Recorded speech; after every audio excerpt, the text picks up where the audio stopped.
Gracias por acompañarnos. Está con nosotros hoy Bradley Silcox, gerente general de Pfizer para Centroamérica y el Caribe, para hablar sobre las health techs, que son compañías que aplican la tecnología para diseñar soluciones que impacten de manera positiva la salud de las personas que luchan cada día contra una enfermedad.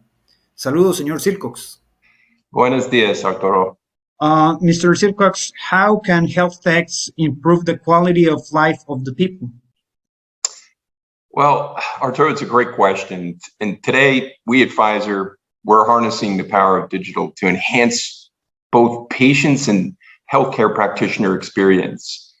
Patients want to be more empowered and to have the right information to make their decisions about their healthcare. They want to have the same experience and independence that people are experiencing with technology and other industries.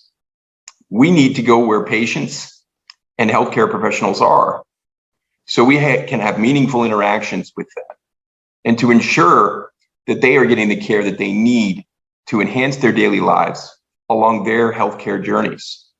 So health techs and startups are instrumental players. We need to be working with them, and especially post-pandemic when this is accelerated and the need to find new ways to treat people and to take care of them in their home and where they reside is becoming more and more critical. Silcox, could you please tell us about the social impact of the health techs? I think partnering with health techs, like many other things, provides access, right? Access to people, which is a key component of this. Because right now, a lot of the healthcare disparity is based on whether you're living in an urban area or you're a rural area. Most people today, they have a cell phone. They have access to 3G and 4G, maybe not 5G yet, but definitely 3G and 4G. And what's nice about this is digital health solutions exponentially improve patients' availability to services, diagnostics, and information, regardless of where they are located. I think that's one of the greatest advantages of moving to digital health solutions. Why is Pfizer interested in working to promote health techs? Well, we're, as a patient-focused company, with our main goal being delivering breakthroughs that change patients' lives, we've set out to win this digital race in pharma, and we want to be the partner of choice for health techs. We currently are working to accelerate diagnostic solutions, predictive disease models, and using big data and real-world evidence that's valuable information and content, because all of this is really based on the data. And how can we better use that data to get back to the healthcare practitioner so they can take better care of their patients? So partnerships in health tech for us is key to create a sustainable and specific healthcare solutions where we can share objectives, we can share resources and knowledge quickly with clear goals and specific outcomes in specific health solutions. What specific actions is Pfizer taking to boost health techs? Well, we are, as we said, we are a customer, but I think we're becoming more than that. I think we're becoming a connector. I think we're becoming a mentor. I think we're helping to accelerate, but we're also becoming a mentee. We're learning. And I think an example of Pfizer's health tech partnership is with the startup Huli Health here in Costa Rica. Together, we've developed several solutions for patients that raise their awareness, provided them information, and connected them to other patients who are dealing with the same disease state that they may be. The insights that we're gathering from these interactions, as we discussed before, along the patient journey, are really valuable because it's real world evidence as well as insight that can be relayed back to the practitioner on the patient's care. I think we have 3 examples that we've worked on. One is in depression on a platform we call Depression eVita. Over 6 months, we reached 117,000 people to the webpage, of which roughly half, if not more than half, around 66,000, actually sought further information by filling out a form. It's called the PHQ-9 that allowed them to see where am I on my anxiety or depression scale. And of those 66,000, roughly 5,000 sought consultation during the pandemic through telehealth consultation and teleconsultation. And it's amazing because when you think about depression, people don't usually go right from learning about it to a consultation. They want to do more work. But some of the insights that were gathered along the way have been very powerful for those that are working in the field of psychology, depression, and anxiety. We've also built a virtual voucher program using Huli Health's platform. And basically what it does is provides a full month of coverage to someone that is prescribed the Pfizer medication through a digital virtual voucher.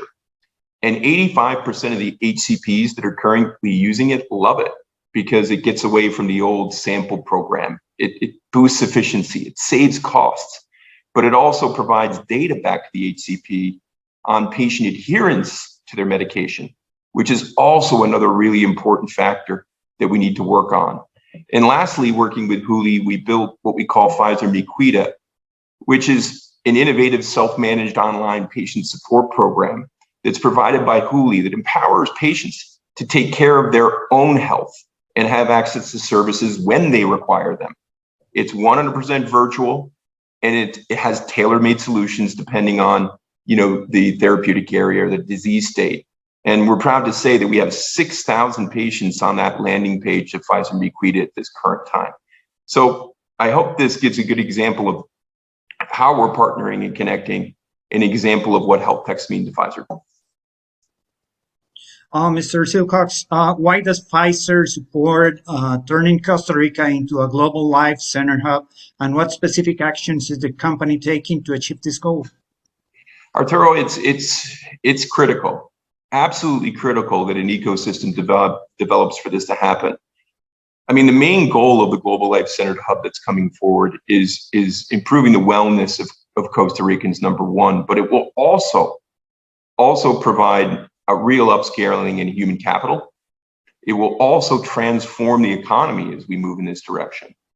And there's 5 strategic pillars, scaling up creating scale-ups and larger corporations that are local, supporting startups. But it's going to focus primarily to do that through clinical trials and research, as well as digital health solutions. And that again comes back to data. This is data-driven.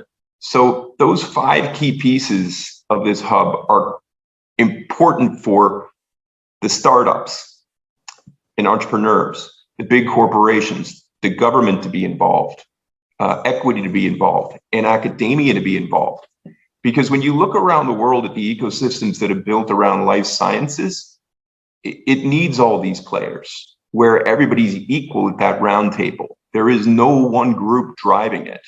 So the role of Pfizer there is to be part of that and to play our role, as I said before, as pharma companies, as customers and helping those entrepreneurs find market fit, while at the same time meeting our objectives of providing better information back to healthcare practitioners and to those treating patients.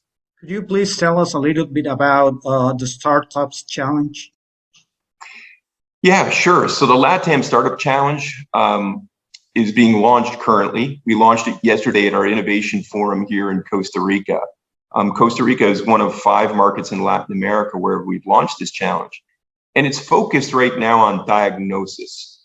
As you look at the patient journey, you've got awareness and symptoms, to seeking information, to seeking diagnosis, to access to that diagnosis, then treatment, and then support, right, as a patient. And I think the area that we can really have a profound impact with our first challenge is in diagnosis. And when you look on the landing page for the challenge, you'll see that it's in a number of areas that we're looking. It's not restricted to one specific area.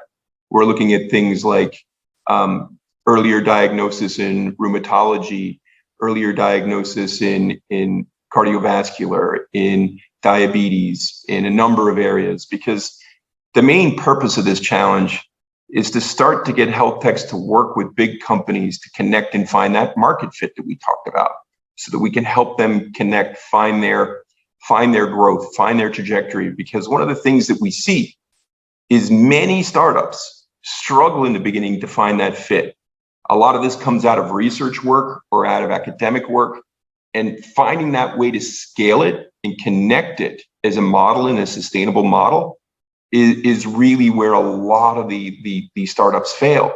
So having these challenges and putting these challenges forward really enable those companies to be able to work with a company like Pfizer and to connect and hopefully have another success story like we've had with Hui Health, Arturo. That's the plan with the healthcare startup challenge. Finally, Mr. Silcox, what has Pfizer done in order to be recognized for promoting health techs? I think we've just really started that journey, to be honest with you, within the last 2 years. And I think the innovation forum that we hosted on August 30th was a great success, where we had government players there, people from around the region coming to talk about where is health tech and the importance of health tech, and really starting to connect some of the key players in the ecosystem, as we talked about, where they could share experiences, start to listen and hear from others. And what are they learning? Where were we successful? Where did we fail? I think the other thing we've been doing is we've been trying to walk the talk by partnering with those health techs that are here, like a Hui Health, to issue a startup challenge, to work with Cinde in Costa Rica and Procomer to identify these health techs. How can we connect even more with what's happening in places like UCR with their programs, and how do we connect those better to the ecosystem? So I'd say it's leading the way not only in hosting workshops and making the relevance there and bringing it to the forefront. It's doing the actual work and partnering, but it's also, again, playing our role in that ecosystem to connect. Because for us to succeed, we need the health techs to succeed. We need the research to succeed. We need the CCSS to succeed. We need the MOH to succeed. We all have to win in the ecosystem. And I think we're proud to do our part. We play our part around the world. We have over the past 24 months in light speed and very critical. And we're anxious to play our part going forward, Arturo. Señor Silcox, muchas gracias por la información, la valiosa información, y a ustedes muchas gracias por su compañía. Gracias, Arturo. Si le gustó esta información, le invitamos para que nos siga en nuestro canal de YouTube Vida y Éxito TV, para más videos sobre negocios, finanzas, economía, estilo de vida o salud.